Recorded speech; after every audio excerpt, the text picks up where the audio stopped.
First of all, I would like to thank and welcome all the delegates who have traveled to Lahore, Pakistan, to attend this very, very important uh, conference. And also, I would like to congratulate the Speaker of the Punjab Assembly, Malik Ahmed Khan, who has, I know, worked really hard to put this all together and to give all of us the opportunity to participate in this important conference. And of course, my fellow member Provincial Assembly, I welcome you also, my colleague at the National Assembly, Mrs. Munazza Hassan, who's my co-panelist, and also the Rishik Saab. And I also welcome our international guests from Malaysia to be part of this panel. The panel, of course, is climate change, climate vulnerabilities, and also the urbanization, urban city planning and management planning, and also climate resilient cities. The topic, of course, is something that we can speak hours and hours upon because it is multi-sectoral, it is cross-cutting, and also it has many dimensions when it comes to climate vulnerabilities. I will focus mostly on Punjab province in Pakistan. The Prime Minister of Pakistan also at the national level has worked, and also the Climate Ministry in formulating and compiling a very robust national action plan for climate resilience. Also carbon trading, carbon financing is something that is being worked upon at the national level, the legal framework. Punjab, of course, as we all know and you've been hearing for last few days, is of course no exception when it comes to climate resilience and climate vulnerabilities.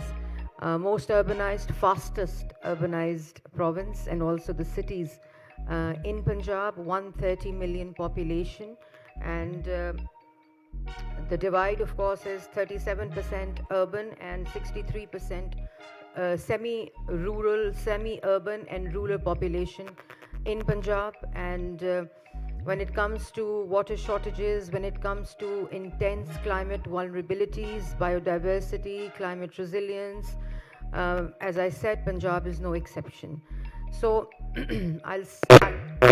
I'll briefly narrate what we've been doing after assuming office in last 10 months under the dynamic leadership of the Chief Minister Maryam Nawaz, who's leading the climate resilience vision in Punjab and across Punjab. Climate change, as we all know, is not a very, cannot be seen in silo or in isolation with bordering provinces, with bordering cities, with the bordering region, with the bordering countries, neighbors. It is integrated, it is comprehensive, it is, something that we all need to work together if we want to change the course, and also has an impact on humanity, I would say, touching each and everyone's life across the ecosystem. So after assuming office, first of all, the development planning of Punjab province has seen transition and a paradigm shift when it comes to climate resilience policies and urban planning. And to begin with, the Chief Minister Punjab has for the first time introduced solid waste management in urban and rural cities across Punjab.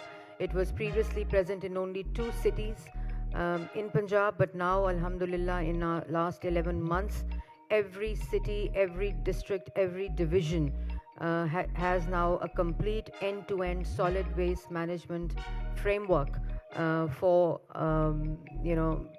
looking at the urban solid waste management planning.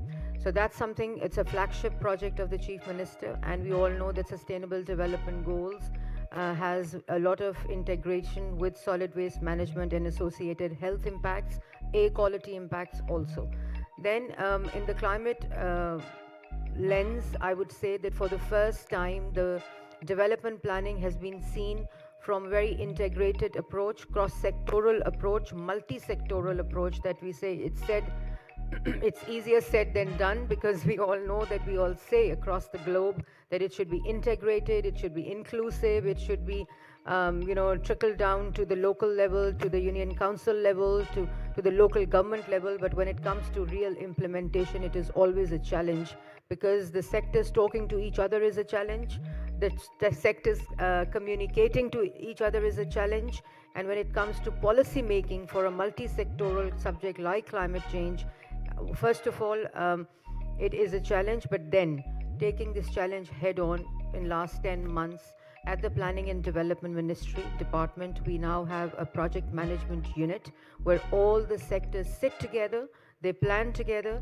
they allocate resources together, so that we know that if you're investing into green technologies, if you're investing into climate resilient cities, urban planning, we all have to do this evidence-based decision making together. So that's a complete paradigm shift in our development planning this year, and we've seen results already. When it comes to the adaptation and mitigation of the climate resilient policies, of course, it's also head-on urban planning, rural planning, infrastructure planning, green technology planning. Mass transit also is going through a complete transition from traditional petrol vehicles to electric vehicles, and we've seen already the electric buses have started arriving in Punjab, in Lahore for the first time. So sectoral wise, in industries, a complete mapping of the industry was done initially. So we divided this 1 year when we assumed office into 3 phases: short term, medium term, and long term. Short term was mostly legislative changes, amendments, hand holding, stakeholder engagement, citizens engagement, awareness raising when it comes to climate change. And also we are going through Punjab and Pakistan, and the cities in the region are going through air quality crisis at the moment. And Lahore, of course, as we see, is the center stage. But this year, in last 5 months, we've seen peaks in other cities of the provinces also, and in the region as well, we've seen peaks, unprecedented peaks this year. So the first 3 months was to create an enabling environment to work together, all the sectors together, for coming together to do this climate resilience planning. So lots of legislative and institutional changes and amendments were done. Environmental Protection Agency, my Director General of EPA is sitting with you in the audience, who's worked really hard in complete overhauling institutional framework amendments. We've changed the Punjab Environmental Act after 1997 to include lots of legislative reforms when it comes to air quality standards and regulations, surveillance, and of course then the impact of the air quality. So this was Environmental Protection Agency. For the first time in EPA, we have a multi-sectoral desks now: industry, agriculture, transport, health, education, and this is now housed in Environmental Protection Agency. So we see it from a completely multi-sectoral lens when it comes to planning and development, and also environmental protection. Industry, we've mapped a complete industrial landscape of Punjab, and there is a plan to shift the industry. I wish we had graphics on the screen, which we prepared for all of you, because if we can, Father, if we can also start, just the graphics on the screen. So in industry, for the first time, the brick kilns, I can say with conviction that in Lahore division, not a single brick kiln is working other than the zigzag technology. And we've also QR coded the brick kilns, and it is centrally linked to a monitoring system that we have in Environmental Protection Agency. For the first time, intense technology intervention has been taking place in terms of surveillance through drone cameras and safe city cameras, drone for industrial smoke, and safe city for vehicular emission. We've introduced that. So in industry, then again, biogas, we have a complete pilot project in Lahore which has been completed, and now the plan is to have one biogas plant in every divisional headquarter across Punjab. Then also environmental control systems on the industrial units are being installed. The government has given 2 billion interest-free loan to the small industries to have these environmental control systems installed at their industrial unit. Lots of pyrolysis plants have been demolished, changed, and compliance has been done to, and we have data and numbers because we were compiling data for the first time in Punjab when it comes to surveillance and monitoring also. There were only 3 monitors, air quality monitors in Punjab. They were installed in 2007. And other than that, we did not have any air quality monitors, so data was just completely absent from the decision making. So we, for the first time, again under the leadership of the Chief Minister, till December 31st, we have 30 monitors air quality, both mobile and permanent ones installed, and the target is to have 60 monitors till March 31st. So now Punjab government for the first time did a very daring thing, that we shared data with the media, we shared data with the stakeholder, with the industry, the sectors, and then did our planning for smog season. The second phase was taking everyone along, both the industry, the sectors, and the departments at the government level. Punjab is going through an intense regulation in zero plastic single use, and the plastic is banned in Punjab, and that's also happened for the first time. Thirdly, in agriculture, the Chief Minister vision, of course, of e-mechanization of the agriculture sector, we are witnessing in terms of technology intervention. But for super seeders, for the first time, to curtail and to stop stubble burning across Punjab during 2 seasons, wheat and rice, the Chief Minister gave a very intense subsidy to the local farmers, where we gave 60% the government paid for the super seeder and 40% was paid by the farmer. And we've seen evidence-based that the districts where there was intense stubble burning because of the use of super seeder mechanization, we've seen a reduction in stubble burning across Punjab also, and we do have satellite vision, the graphics to support our claim. Thirdly, in transport, massive transition, complete paradigm shift of the Chief Minister. We are converting Lahore division to completely on electric vehicle hybrid, replacing 2-wheelers and 3-wheelers through our Punjab Clean Air program, funded by World Bank. That was the first project again. So complete transition of e-mass transit system across Punjab also. The 27, as I already said, 28 buses have started arriving. They're already in Lahore, and we're converting, inshallah, we'll be doing this in next 3 to 4 years, complete conversion of Lahore division to electric vehicles. Then industry, of course, we see fugitive dust, because we've seen peaks during the days when the weather conditions were stable, when the weather conditions were suitable, but there were peaks in Lahore and in specific areas. So the evidence showed that, the fugitive dust was the main reason.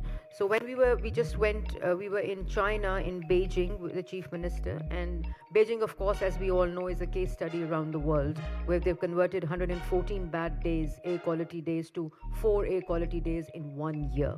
So that's something that we all need to learn, and we are just, we are the ones who are, learning the practices. The fugitive dust, we saw that around the construction sites there were water sprinklers of the recycled water. So that's what we did after coming back to Pakistan. And now, alhamdulillah, by the notification of the environmental protection agencies, all the private housing societies, private construction sites, also the government construction sites, have started having these water sprinklers around the construction sites. Secondly, the Plant for Pakistan green campaign for forestation, and then a complete green ring around Lahore in terms of plantation is being developed in master planning of Lahore. Lahore has a forest cover of about 3% when the international standard is 40%. So we do have a gap of about 37%. So looking at this data and evidence, the green master planning of Lahore is underway, and the plan is ready to be implemented. Then energy sector, a complete drive on conversion of solar energy. The Chief Minister program on giving free solar panels to consumers below the 200 consumption of megawatts, and then finance program 200 and above consumption of megawatts. We're embarking into a journey of biogas plants, as I said, and biorefinery for recycling stubble that we burn into meaningful use. Then lastly, I would say that we are heavily investing into green technology and green infrastructure. All the roads, more than 900 main roads and arteries are being constructed in Lahore at the moment, and every road has now a shoulder bed of trees wherever a new road is built by policy. Every project planning in a development program now has 1% for climate resilience and climate vulnerability of that program by policy. It's part of the policy now. Then, of course, as I said, Punjab is not exception from vulnerable ecosystem, climate-induced disaster. We've seen floods in recent past, and we have now in place, with the help of PDMAs, disaster management authorities, provincial disaster management authorities, complete plan in urban cities to mitigate flood effects, and also adaptation and investing into the technologies and also the infrastructure for flood mitigation. Green industry, I've spoken about. Zero waste vision of the Chief Minister of Punjab, I have spoken about in detail. And then everything is related to, because health impact of smog and also of bad air quality, we've seen for the first time in last 5 months, the data from hospitals show that there has been decrease in 11% during 4 months. The patients during the smog season, which is about 98,000 less patients in hospitals during last smog season. And the wind direction, the weather patterns in the region, as I said, it is transboundary, it transcends borders, bad air quality. So it's not just urban cities planning, it also is rural city planning, regional, and it also, of course, is between countries. The impact of India's interventions. We've seen that, during the wind directions towards Pakistan, towards this corridor, we also had peaks of more than 2,000 AQIs level in last 5 months. So we've written letter to the Foreign Office for starting dialogue with India when it comes to climate diplomacy. And, that is something that we are looking forward to, because this is a threat to humanity. This is a threat to our future generation. And climate change is not just a buzzword, which it was in 90s. It is a reality now, and we all need to understand. We all need to be sensitive about it. So lastly, what we did was we engaged the citizens. We engaged the stakeholders. The larger part of our policy was awareness raising amongst the citizens about climate resilience, vulnerabilities, and also this impact of smog and bad air quality on health. Health Ministry also department did a spectacular job when it comes to mobile health units, clinic on wheels, the initiative of the Chief Minister again, where the clinics were visiting into districts, into divisions, into union councils during the season. There was emergency declared in hospitals, and also preemptive measures in the last phase when it was smog management and bad air quality management was taking place. So awareness raising, and then we've seen in other countries that this is, of course, policy, administration, regulation, surveillance, monitoring. We all do have that, but unless the behavior changes, unless the mindset changes towards climate vulnerabilities and bad air qualities, no policy can make a difference. So we are integrating that into curriculum, the formal education, the informal education, and skill development into green technologies, into green curriculum, into green infrastructure, and the scholarship program of the Chief Minister, where she's giving scholarships to the first year, second year, third year, and fourth year students across Punjab. Climate change related degrees are part of that scholarship program, so that we do have experts, we do have indigenous expertise, we do have local expertise when it comes to mitigating adaptation and management. And also intense awareness raising program has been started with local communities, because replacing two-wheelers is not an easy task in Punjab, especially in Lahore division, and replacing the traditional vehicles, because of course economics comes into play also. And countries like Pakistan, where we struggle, it's a developing country, but if we do have long-term impacts in mind, cost benefit in mind, opportunity cost in mind of these initiatives, I think then we would realize that this is important today, not tomorrow. And thank you very much. I can see lots of multi-sectoral people sitting here in the audience as well. So we all together, the inclusivity is the cornerstone of Chief Minister's programs, initiatives, policies, projects that she undertakes. And equity, of course, is another focus area. So without inclusivity and without equity, climate change vulnerabilities and impacts are also incomplete. So with all the stakeholders, with all the experts, research, academia, media, we have embarked on this journey, and I have a firm belief that with all these interventions, policy frameworks, legislative frameworks and reforms, we will inshallah be the second case study after Beijing in the world. Thank you so much. Thank you so much, Madam, for your valuable insight. Madam has rightly pointed out that climate change is a reality now, and we all need to accept it and take measures. Madam has mentioned that every city, every district has an end-to-end solid waste management framework. The project, which is very impressive, the project management unit, which has been developed in P&D focusing on climate change. Then the use of electric vehicles in Punjab, that's also an excellent initiative. And the initiatives being taken for smog control. Also free solar panels for industry. The biorefinery for recycling, and investment in green technology. I think a lot of credit goes to this government for taking this initiative. I would like to welcome a panelist who joined us recently as part of our panel discussion.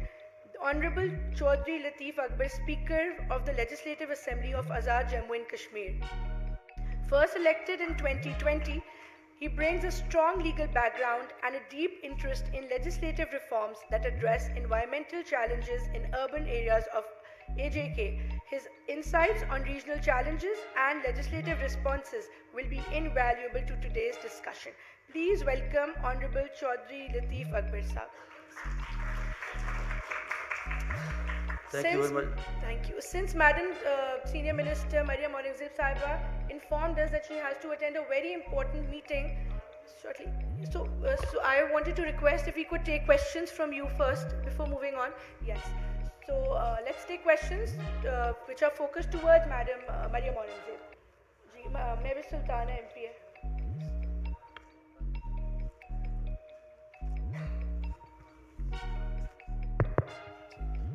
Thank you very much, Ji. Thank you, Madam Maryam, for your very detailed information and insight details. I would like to ask a quick question. How can Pakistan address water scarcity and drought to protect agriculture and food security, as there is no rain for long and weather pattern is changing? Also, what role can regional corporations like CPA play in managing shared water reserves under escalating climate impacts?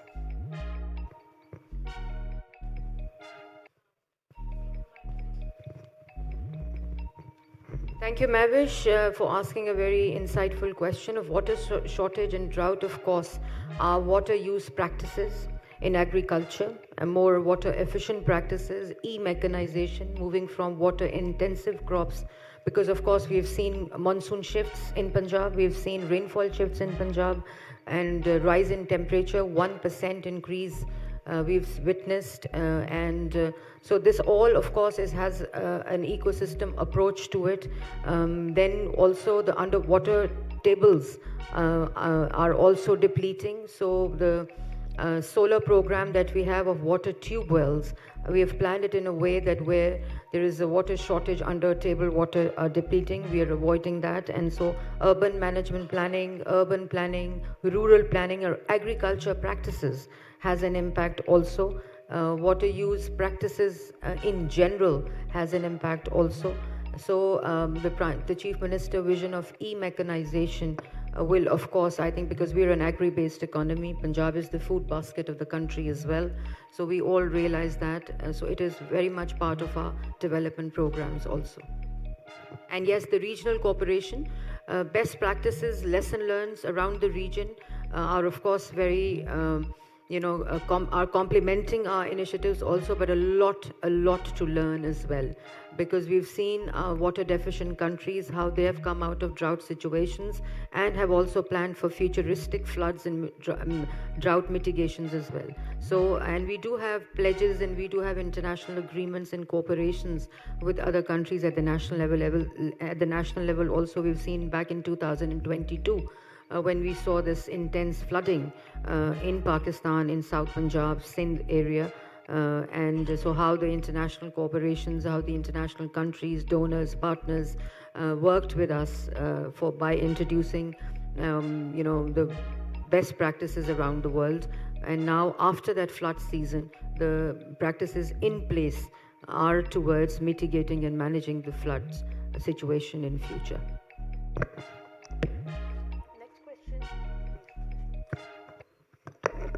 Good day, Madam Minister.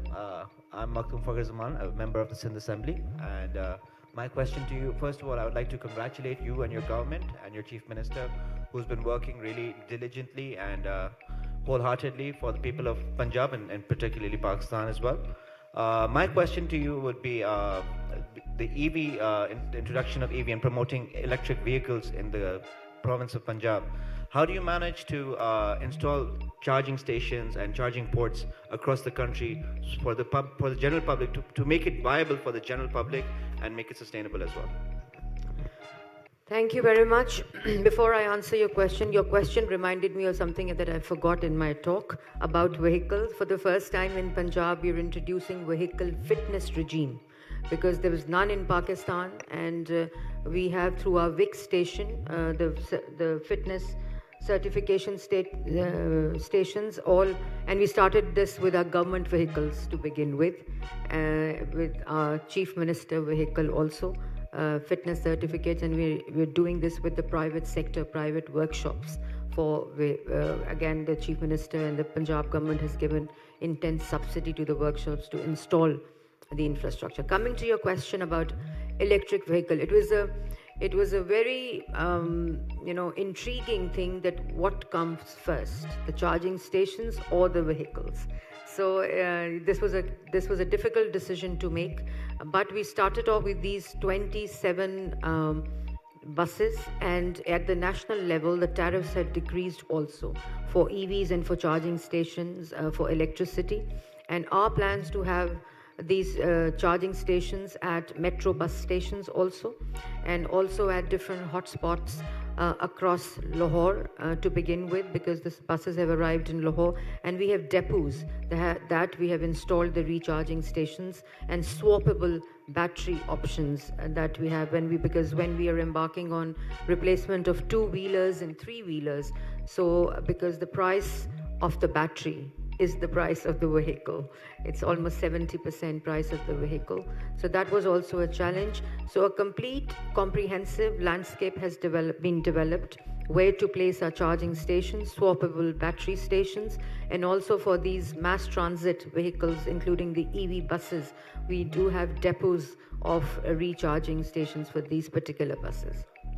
Around Lahore, we do have one in Kalasha Kaku, we do have one around Gulberg area, we have one in Raiwind also that we have done for these new buses, and where the new buses depots are. Yes, the expanse is wide for this, and but I believe that when the private sector will shift, government is the biggest sector, we say. So the vision also of the Chief Minister is in our next development program planning, the procurement would be on EV for government, new 2-wheelers and also 4-wheelers.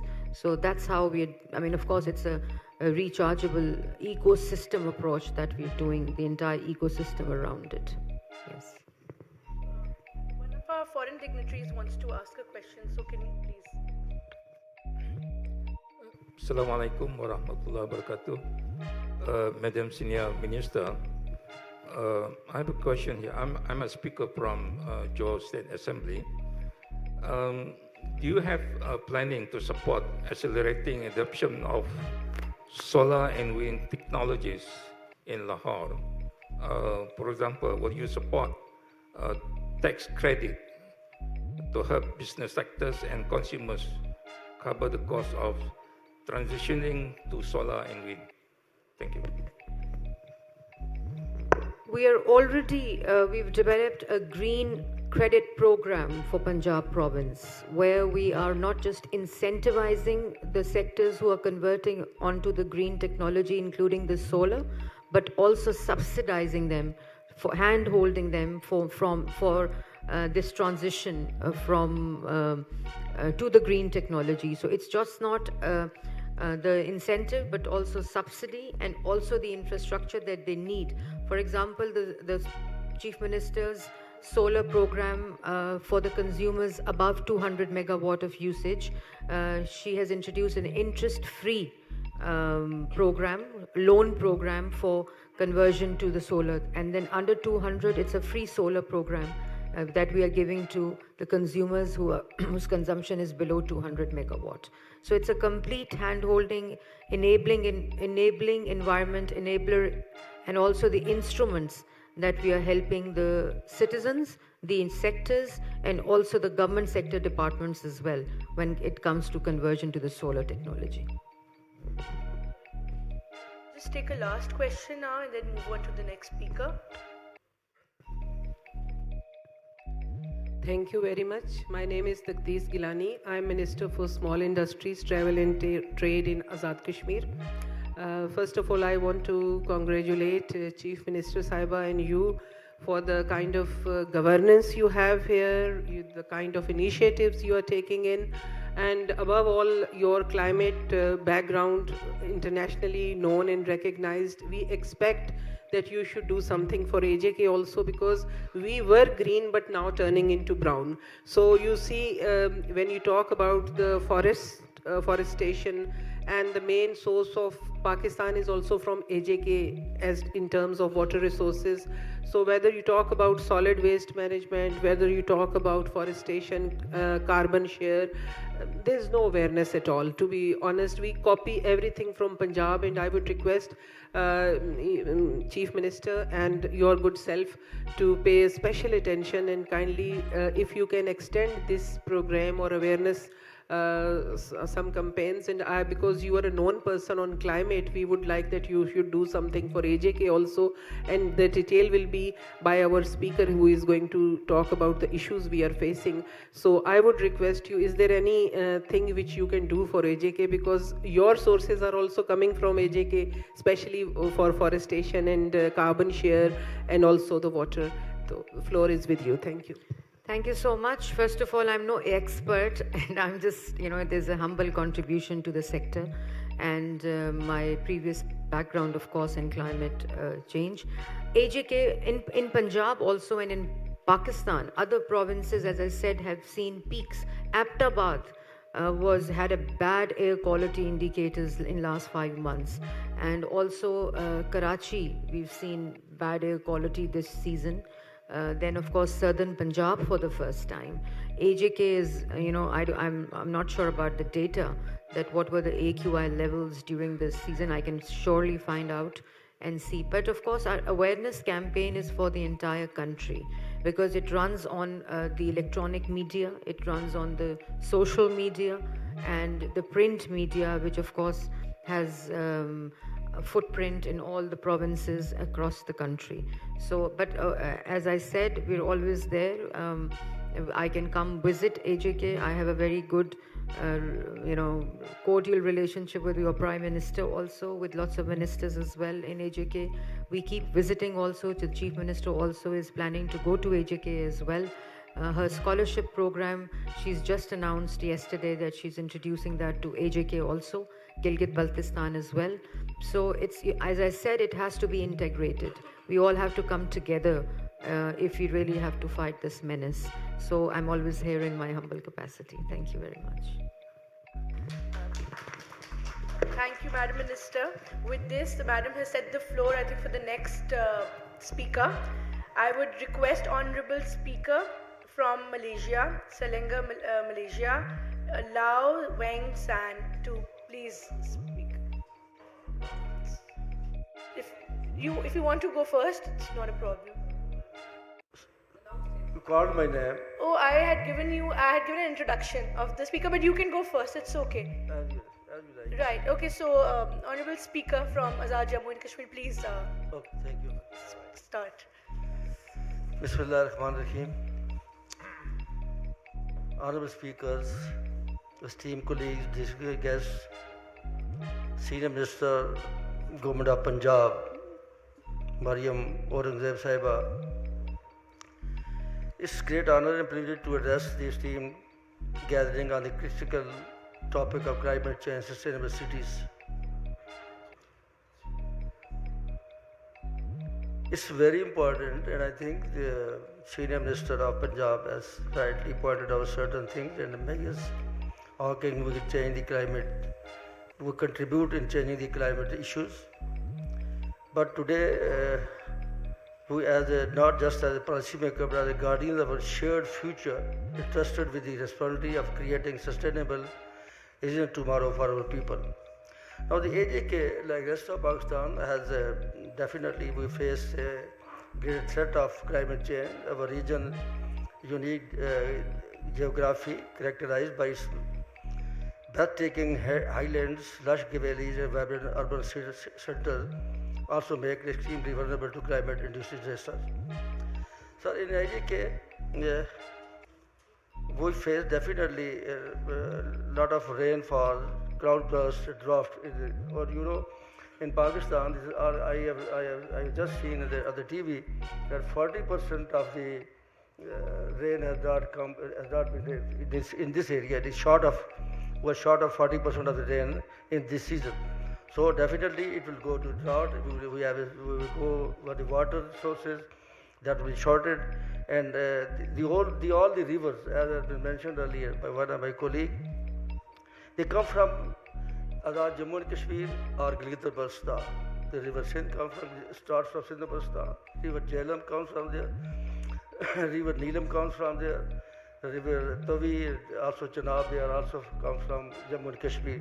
So it's very important, I think, the government of Pakistan, and particularly the government of Punjab and the government of Sindh should concentrate on these areas. As has been mentioned earlier by my colleagues, it's very important that if AJK is worstly affected by the climate change, when we have at this time we have only the source of water is the spring water, because our population mostly is on in the hilly areas. So we are facing a lot of water shortage in those areas, and the snow. This is very important about it. The snowfall in Azad Jammu and Kashmir is this time is almost negligible. Where we have 12 to 30 feet snow, this time we are only 2 feet or 3 feet snow, which is already melted with the heat. Oh, this only result not only the water shortage in summer this year, as AJK is the main supplier of water to different provinces of Pakistan. So this is very important. I want to bring into the notice of Senior Minister of Punjab, that the government of Punjab, if anybody is representing Sindh, the government of Sindh, both should invest in the reforestation and the climate change in the Jammu and Kashmir, Gilgit-Baltistan and KP. Because very important, if we don't have the waters over there, then there is no water in Punjab, and you will not get any water sources in Sindh as well. So we will focus on reforestation of Azad Jammu and Kashmir, GB and KP. It is very important for Pakistan economy and for Pakistan itself. The most important is that we should at least, the people of those areas, they cut very valuable trees in those areas, just for the heat purposes, for the cooking, for all their uses. So we should have some investors over there. They should be given some LPGs, or they should be given. There is a lot of potential of hydroelectric in those areas. So why not to have a small hydro powers to produce electricity, to give them free of cost, so that the reforestation, the forestation should not be cut over there. So this is very important. I think the government of Punjab should keep in their, the government of Sindh should keep in their budgets special education for reforestation and climate change in the Jammu and Kashmir, GB and KP as well. This is my request to you, all of you. So the most we have, we have a cloudburst in Jammu and Kashmir just because of cutting of the trees and all these other things. The contributed to this severe floods come in Punjab and Sindh and KPK. So this is again, this is a very important thing, particularly the floods in 2010 and 2022. So this not only affected the rural areas, but also affected the urban areas of some of the parts of the Sindh, most of the part of the Sindh, and most of the part of the some part of the Punjab as well. So there are almost, as I have been told, that shift of weather that sequenced the winter, spring, and autumn extended December for 45 days in the last 60 years. So if this is the case, then the glacier will melt and there will be flood definitely in these areas, and ultimately it will be disaster for all of us. The population growth is definitely one of the big factors which has to be controlled, and I think it's a very important factor, because the people their needs, they have to cut it somewhere else. So we will have to control the population as well with this climate change as well. So most of the things, as you have been already mentioned, definitely these are very important. But lastly, I would like to say that we should have, we are standing at a very critical juncture. The decision we make today will define the fate of future cities, environment, our people, and I consider to serve the catalyst for concrete action for the following priorities: strengthening environmental goals at the local and national level.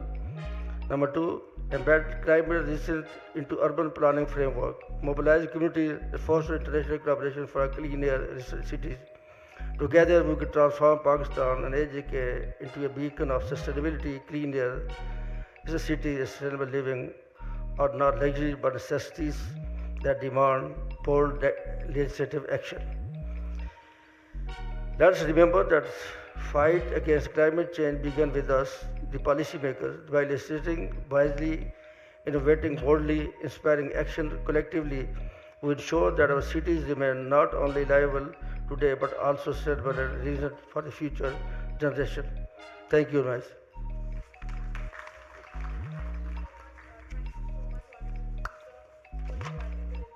And now we'll take 3 questions from Honorable Speaker, and then we'll move on to the next panelist, please. Yes, we have speaker from Sri Lanka. Sorry, I want to ask a question from the previous presentation, Madam Senior Minister. It is glad that to hear that the plastic is banned in Punjab. Then how you raise the public awareness to overcome to this issue, and the measures taken for the sectoral integration, and to what extent practically implemented up to now in this Punjab this program, and what are the constraints at the moment if there is any pitfalls of implementing this legislation. I wish I had left before this difficult question. No. The plastic use, of course, banning plastic is always very difficult because one, the affordability, the awareness about both the supply side with the manufacturers and also the demand side with the consumer. So it was always a mismatch. There are examples where we ban single-use plastic, but we do not stop the manufacturing. And on the other side, we raise awareness of the consumers not to use single-use plastic. So it had to be together. So first thing that we did was, one, the legislative and administrative interventions and amendments. First, for the 3 months, we sat with the industry and we gave the vision of the Chief Minister of the present government and how to include and integrate the different, I think it's 75 microns now, Imran? Yes. So how to get to that 75 microns level was a task with the manufacturers. And of course, there was no registration of manufacturers in Punjab, the plastic the plastic manufacturing industry. So we mapped that first. We started talking to them. We started telling them for 3 months. The 4th month, it was complete administrative, intervention, where we and then of course, when we started talking to the manufacturers, the awareness campaign was already in place for the consumers and also for the citizens, people who use plastic. And then there are big retail chains that we have in Pakistan, like in Punjab, Al Fatah, there's stores, departmental stores. We started from there also by raising their awareness. So it was both manufacturing side also and the consumption side as well. Awareness was very intense on electronic media, social media, print media, still going on, because it's an uphill task because it's a conversion of a attitude, a practice. So that takes time. So we took it that way. We did not shut everything off. But now, alhamdulillah, at the shops, retail stores, our parliamentary secretary, who I think is not here at the moment, Kamal, is taking this head on. She visits the markets, she visits the shops, she visits the departmental stores, and also looks after the awareness campaign with our DG EPA. EPA, the Environmental Protection Squad, we call it Hawkeye Squad. They are in markets now, and they, for surveillance, they inspect, they go to visits, and then all is documented. So it's taking them along, engaging them into dialogue, and we've seen results. And we have just confiscated a full truck a week back, and it was an uphill task to do that as well. But I think there is an awareness now, there is a realization now, because if you look at this Mahmood Booty, about 10 kilometers from here, it's full of, it's a landfill, it's a natural landfill site. There's no landfill site in Punjab, by the way. This is new solid waste management program that the Chief Minister has introduced, from end-to-end solid waste solution. Now we have landfill sites in planning at the moment and solid waste sites at the moment. So it's all plastic. Water bodies, wetlands, lakes, everything is full of plastic. So there is a realization now. Awareness has played a very, very important role. But I think moreover, the engagement with the supply side was very meaningful and it was very effective. Yes.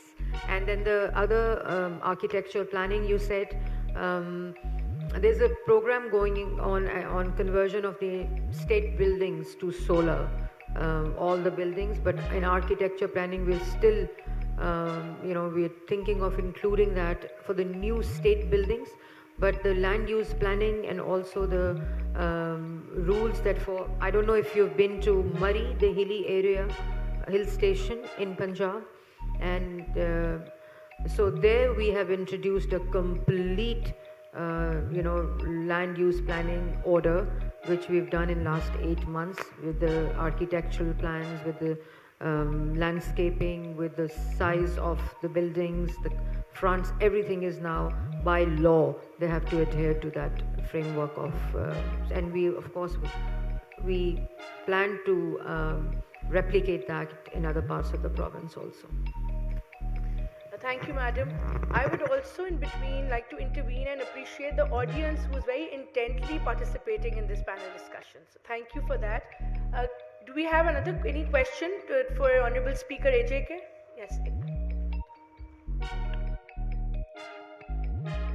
Assalamu alaikum. Thank you for the very informative session. But in my opinion, one thing that I want to bring light to is the housing societies that are increasing in Punjab, especially in Lahore, day by day, and they're cutting a large number of trees that is directly impacting the environment and climate. What about that?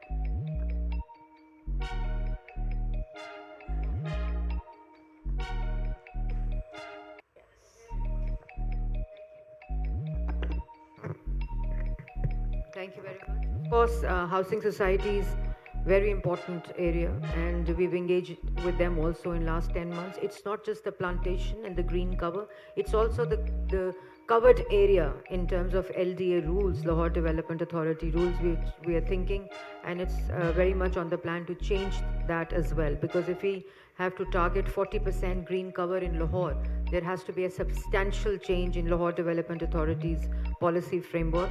And then of course the housing societies green cover that they get the NOC after adhering to the percentage that they will cover with plantation. That has been again with the Environmental Protection Agency, a complete surveillance on that as well, and we've engaged with them to cover that area for plantation under the Plant for Pakistan campaign of the Chief Minister. And with this the housing society is under construction. The fugitive dust also was a disaster, I would say. So with this technology of water sprinklers that we have in place now, it is making a difference with them. I think everything boils down and culminates into how you engage with the stakeholder and how you make the sector realize their individual responsibility for collective good, for social good, for public good. So that's something, and when they see the government taking this as a lead in their decision making, in their resource allocation, in their planning, so they do realize their individual responsibility also. Thank you.